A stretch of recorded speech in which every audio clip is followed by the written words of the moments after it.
Greetings, Benjamin J. from BENZTRAINZ with another in this series. Well, if you've been following the series, you know when I get a new locomotive, I run it, usually all day, sometimes longer than that, to see if it's going to develop any problems. And in this case, the Baltimore and Ohio number 62 has developed a major problem. The E unit has failed, and I left it in position so you can see this. So it should start in reverse. And it does, no problem, but watch what happens when you put it in forward. See that?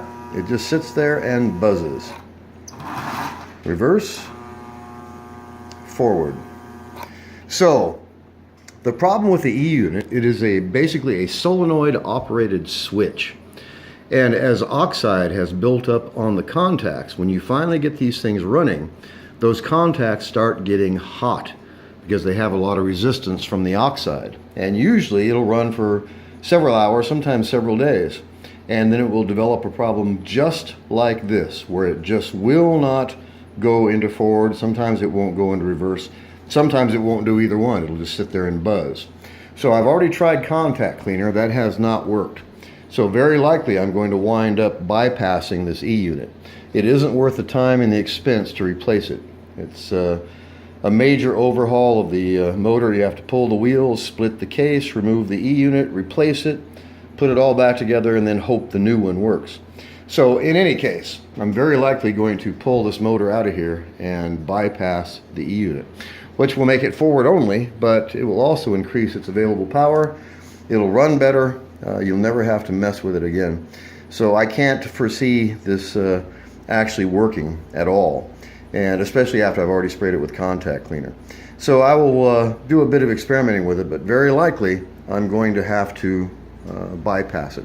Anyway, I just wanted to do a quick video on why I run these things the way I run them. Usually I'll run them one whole day, regardless of the engine, whether it's a 490 or a 666, anything. If it's a new engine, I run it to see if it's going to develop any problem. Because there's nothing worse than getting this running, putting it up on the shelf, letting it sit, and then wanting to run it and find out there was actually a problem with it all that time that was never addressed. Anyway, it will run in reverse, no problem at all. In fact, you can run the entire consist backwards, as you see.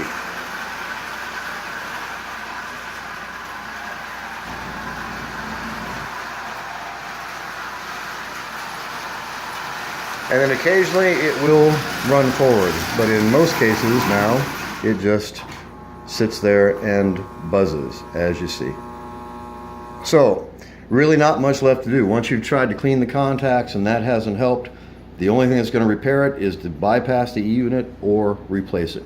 Anyway, I just want to do a quick follow-up. So definitely going to have to pull this apart and work on that E unit. Just wanted to do a quick video. As always, if you have any questions, feel free to drop me an email, BENZTRAINZ@gmail.com. And as always, thank you for watching.